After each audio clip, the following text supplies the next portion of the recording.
Hi guys, good afternoon, good evening, and good morning. I don't know wherever you are in the world. So, what we're going to talk about today?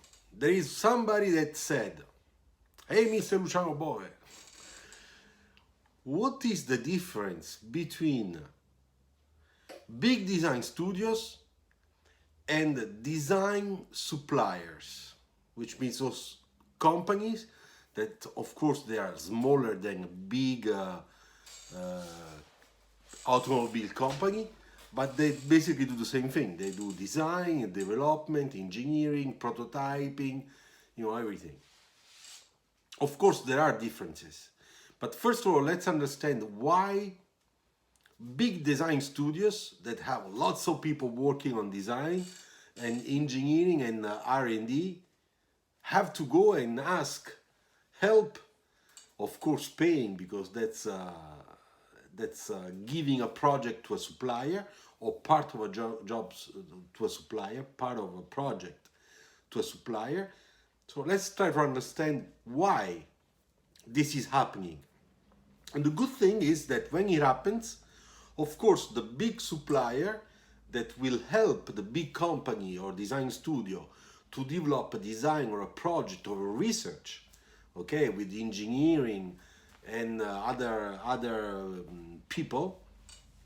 Of course, they also have other smaller suppliers that work for them.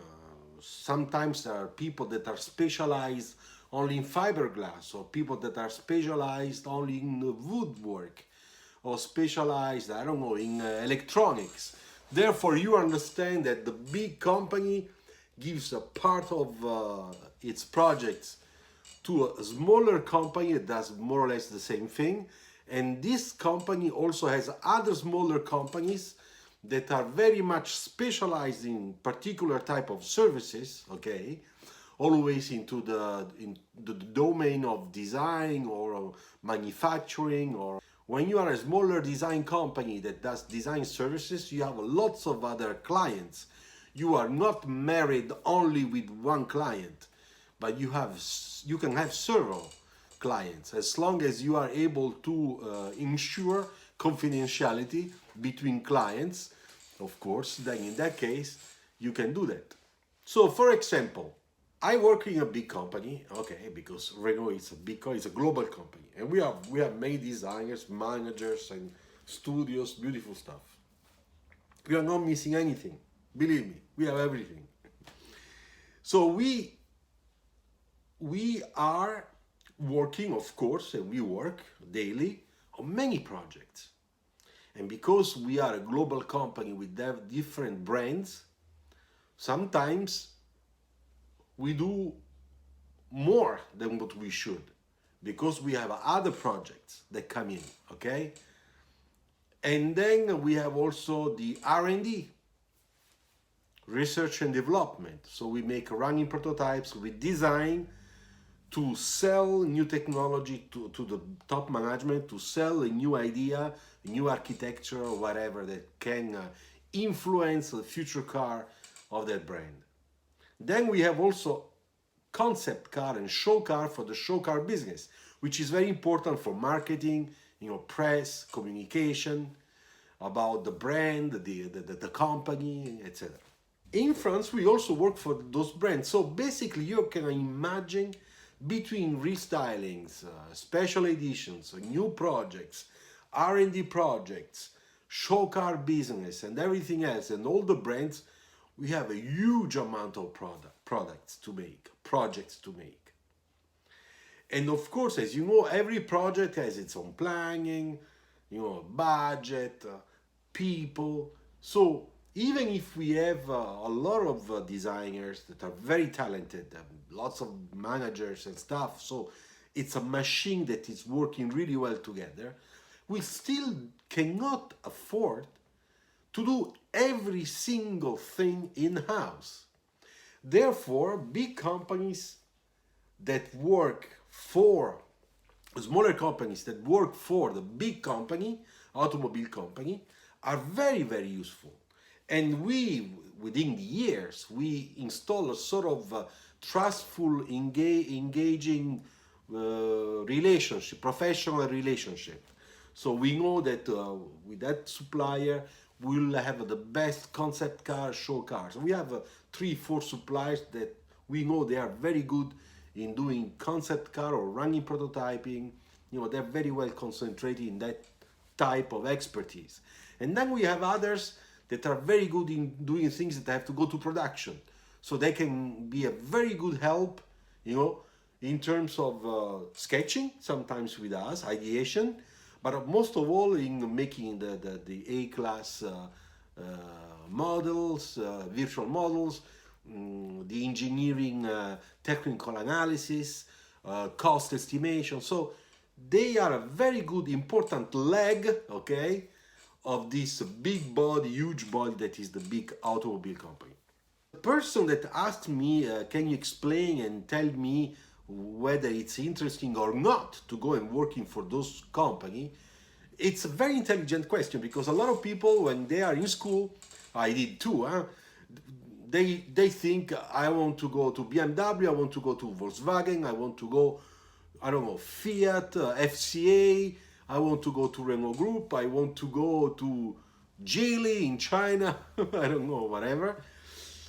But it's rare that people tell you, I want to go and work for, I don't know, Ital Design or Pininfarina, which are smaller companies that made beautiful designs that make beautiful designs since many years, where the real Italian design was born, I would say, okay?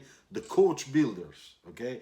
Those are just few names, but we can add Zagato, we can add,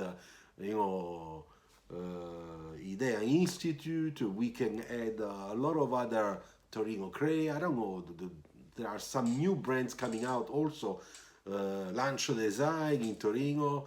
You know, there are those companies, but not only in Italy, believe me, there are also in every country that has the automobile industry. There are lots of those suppliers. Now, I'm not gonna make the names of everybody, okay?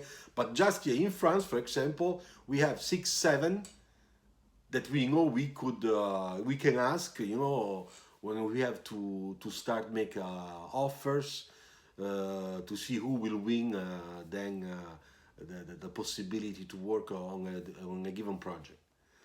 And when I was in China over there also, we have several companies that are very well equipped to sketch, make design, make engineering analysis and so on. So they have their own design studio, as well as they have their own engineering studio, as well as they have their own model labs, okay, model shop, in which they make full-scale models or small-scale models, and they are able to get and make running prototypes.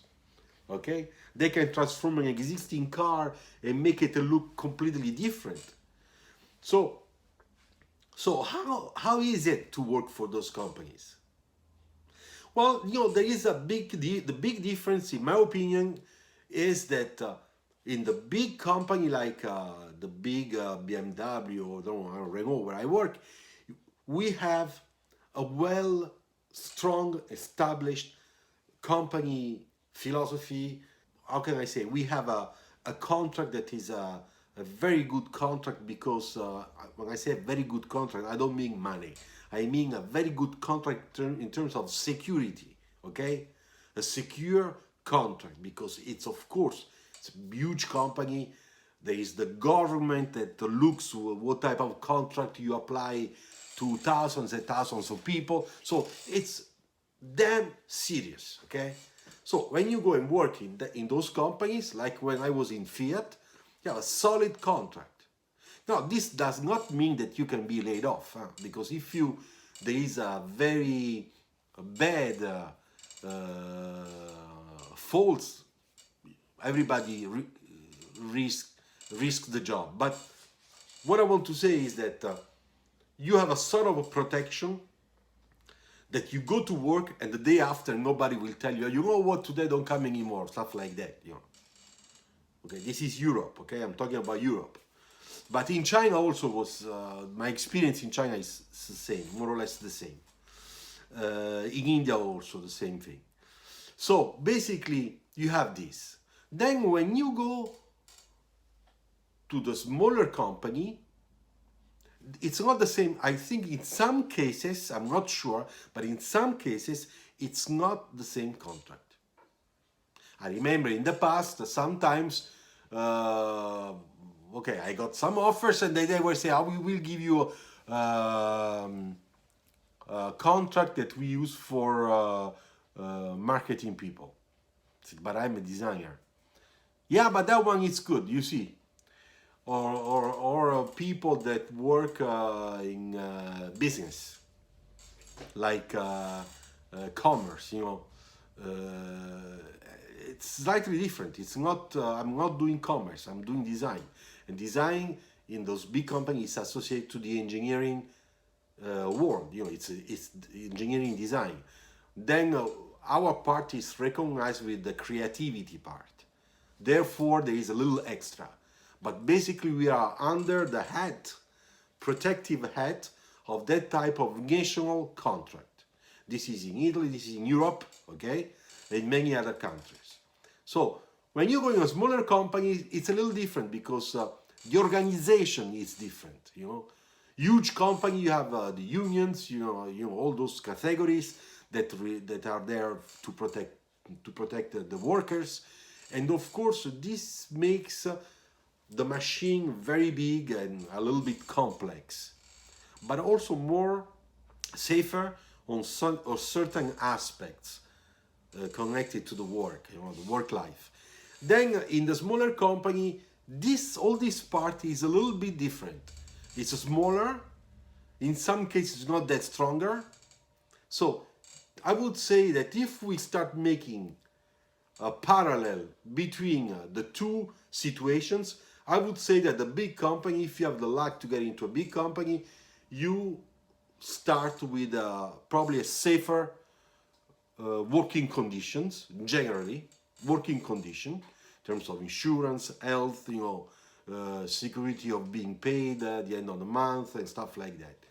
And in a smaller company, I know many companies that are just perfect, like a Swiss watch. So, you know, those are the serious ones. But there are also some others that are a little bit more freestyle. Then it's okay. You know, there are a lot of people I know in South Italy that for them it's okay because that's how life is.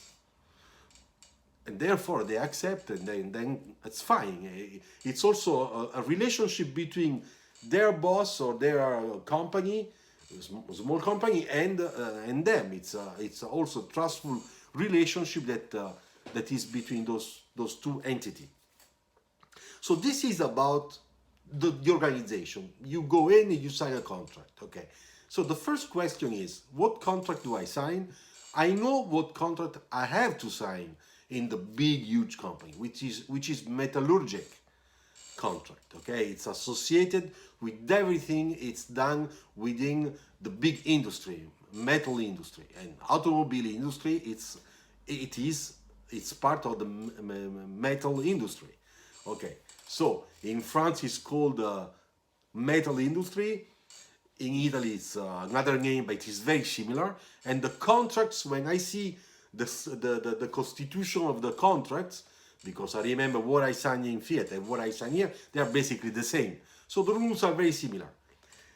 Another thing is when I went to check many years ago, another type of a contract, because a smaller company was offering me a very important job role that I did not accept, even if the company is very nice, because of this contract aspect. Okay, but at the same time, that company is fine.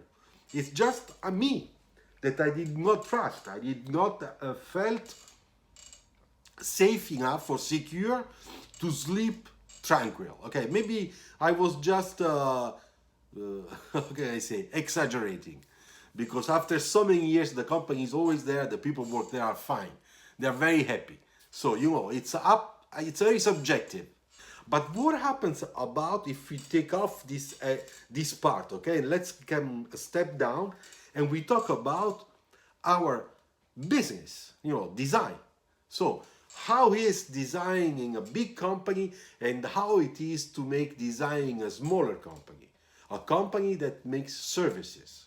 So in the big company, I know because have been always a big company man, and therefore now 31 years, I can tell you that the big company, of course, is it's nice just if you think that the budgets that are available for departments are much higher than smaller companies. Therefore, it means that in big companies, so in a big design studio, you will have the good technology. After 5 years or 10 years, all the furniture will be changed. How can I say? Your career development it's followed with the following criteria that are very well defined with the HR department. How can I say? With your boss, within your boss, the hierarchic. How can I say? Organization. It's well set. It's very clear. Nobody can say, but I don't understand who is my boss or what do I have to do. All the objectives year by year are very clear. You are judged on those objectives at the end of the year after, so that they can make an evaluation of what you have done. So I'm trying to say is that it's serious. It's not that you just there with 10 people. You do your best effort, and people are happy about you. No, there is all. It's a little bit more scientific in the way of checking, controlling, helping. Imagine that in a big company, for example, if you have a problem, if your performance is not good for 1 year, and the second year also it's poor performance, things can happen in life. Your private life, there is a big problem, and therefore on the job you do not perform anymore. Or somehow you become mad at the company, and then you start doing things that you should not do. Never. But anyway, let's suppose that you do things like that. The company, it's not there to say, hey, you know what, you go out. No, there is all a protocol, there are several steps that takes a period of time to follow from your manager to make sure that he can give you all the tools and the suggestions to improve, to take you out of that bad period, so that your performance can get better.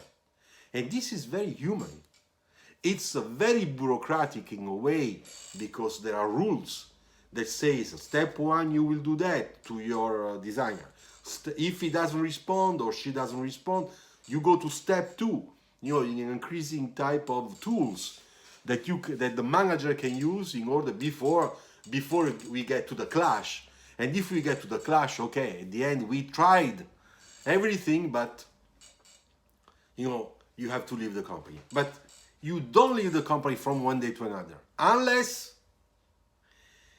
somebody sees you are stealing. Unless confidentiality, you break up your engagement on confidentiality, and they have the proof. So in that case, it's very bad. And of course, you are out from one day to another. The reason is very simple. Design is a top secret working environment. So, but what about all these aspects that we just touched, okay, with the smaller company? But to be honest, I don't know much, because I never really worked with a smaller company. But I imagine they have something similar. Now, I don't know if it's that heavy in terms of effort to make, or if it's quicker, if it's faster. So I don't know that. It all depends about the contract that has been signed, because in the contract it's written. When you sign, you agree to that rule. It's written exactly when they can kick you out, or when you can go out, and how you have to do it. Because also if you want to go out, in general for every contract, there is 3 months. You have to announce this written, 3 months before, to 3 important people in the company, your boss, the HR, and the design director, to make sure that all three they know.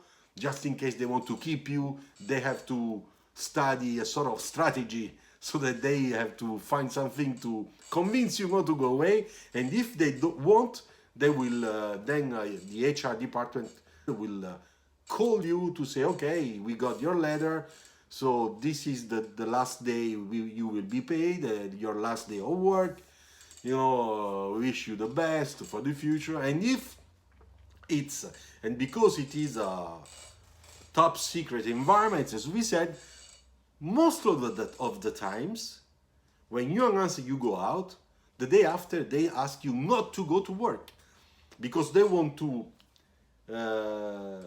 make sure that you don't see futuristic development in that company, because they understand you're gonna go for the competitors, to work for the competition, and therefore you should not see the latest innovations or whatever they are trying to do. So this is more or less the rules. In the small companies, the same thing.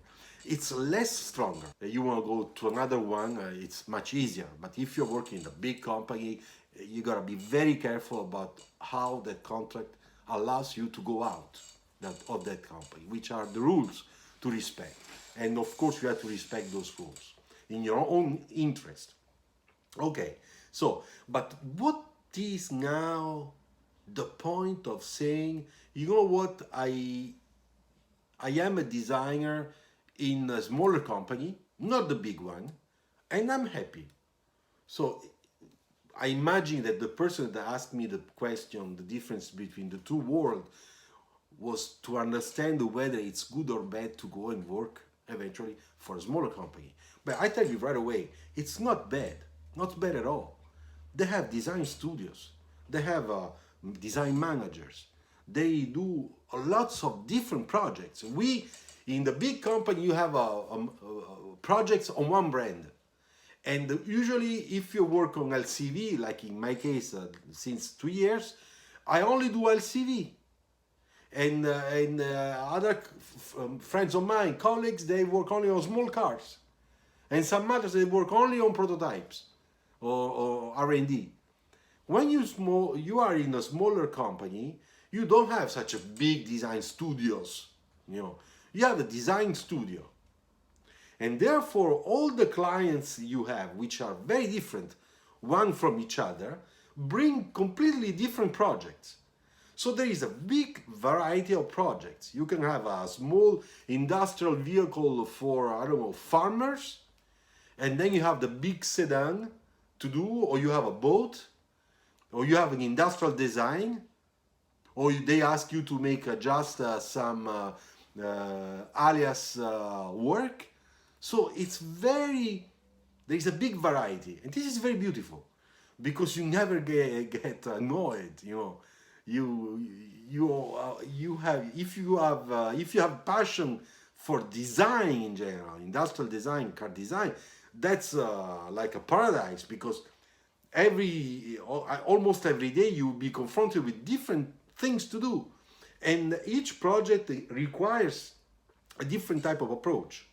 Every project has to have its own soul and its own briefing. Therefore, different type of clients, different type of marketing, of benchmarking. So it's quite interesting. Now, if we go and check how it is when we go to model making in the big company, and you do model making in the smaller company, here also things are very similar. It's just a smaller scale. In the big company, we have a big studio with 20 people working on alias. Maybe we have more or less, I don't know, whatever. But this is just to explain that in big company, there is a group, okay, of people that are talented model designers. We call them model design or modelers, design modelers, that are the sparring partner of the designer that made a design. And now this designer has to bring his or her project to the virtual world to make a virtual model before going to a real model. So when this step arrives during the planning of the project, here we have this department of model making, virtual model making, and the designer will have one person or two people, two colleagues with the alias software or other softwares, and they will work together. Now, if we look at that like that, we say, wow, we have the designers, the alias modelers, 20 here, 20 there. Yeah, they are big numbers because the company is big. But if you go into a smaller company, the system, the architecture of the internal organization, it's very similar. Can change of little details. But the most important change is the number of people, because it's smaller. Therefore, instead of being 20 people, maybe they have 10 people. And those 10 people have a little bit of extra time to do because of the client, of all the projects, and the company is small. Therefore, the small company does not have interest in becoming a big company. So you have fewer people, but probably more projects. So that's the difference, I guess. I'm not sure 100%. But when you are sketching, working, and you have your design approved in a smaller company, you will be put together with a colleague that will be working on the alias for your project, just like we do in the bigger company. Now, what happens when we go into real model making? Here it's the same thing, because it changed the size. The smaller company has a model shop that is smaller probably than the one we have, because we have different platforms, okay? Many, because there are many projects. A smaller company, they have probably 4 or 5 platforms, but that's fine.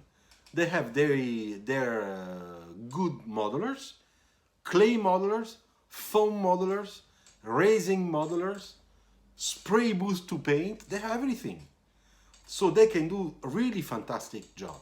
And the designer that is working in that small company will go downstairs and follow its own model, with his manager, of course.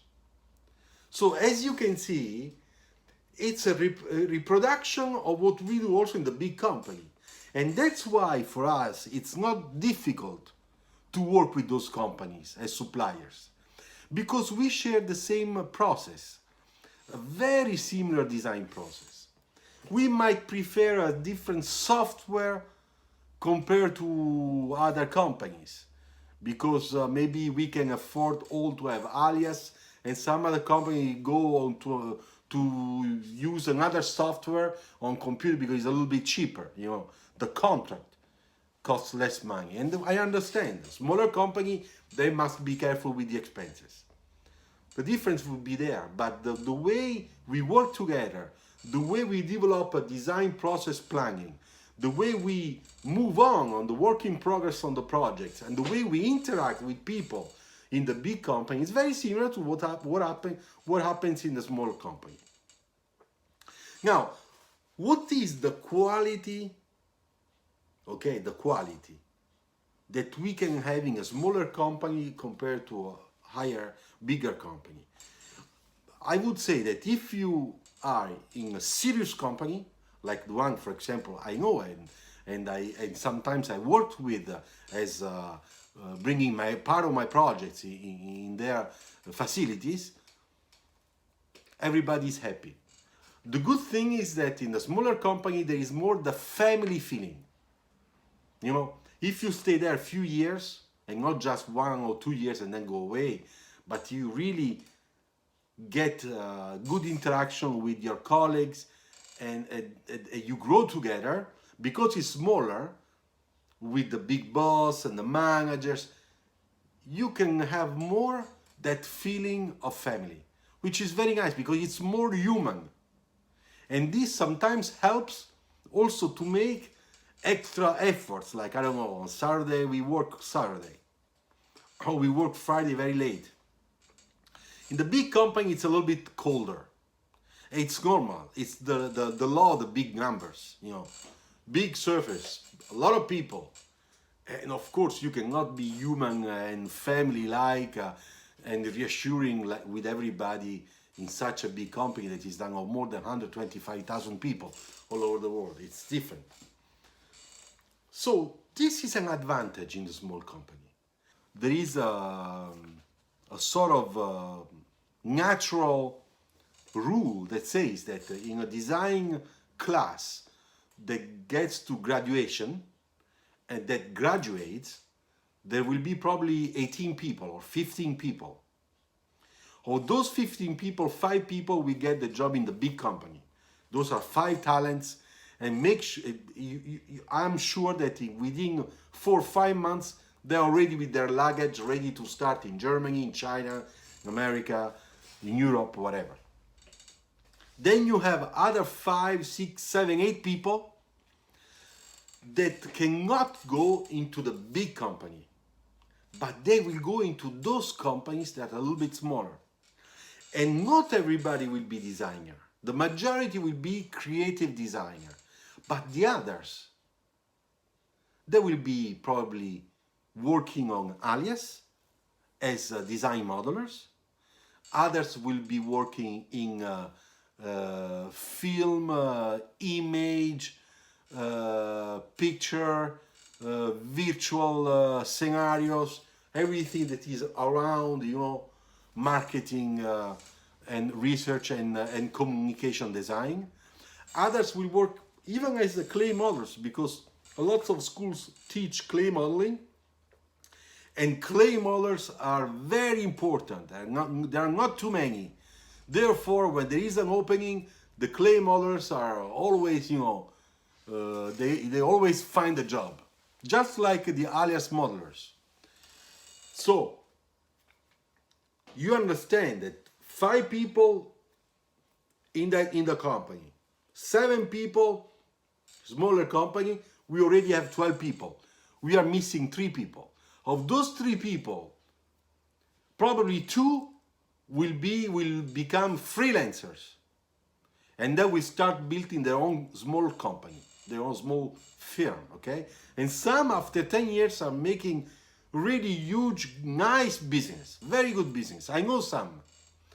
And probably one will do something completely different. Now, with this scenario, I always say to all design students that are ready to go out, they are working on their portfolio, please consider all those options.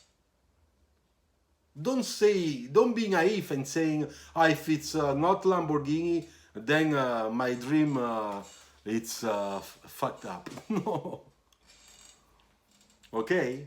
All right. So I hope that I gave you some clarity about the differences between the big industry environment, the big numbers, and the big rules, and the smaller environment, always into the design department environment. Okay?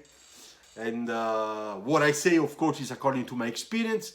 If someone else has different stories, leave comments, okay? Share this video, can be very useful for you and for your classmates and for your friends, okay? Well, thank you very much. Ciao, see you on my next video.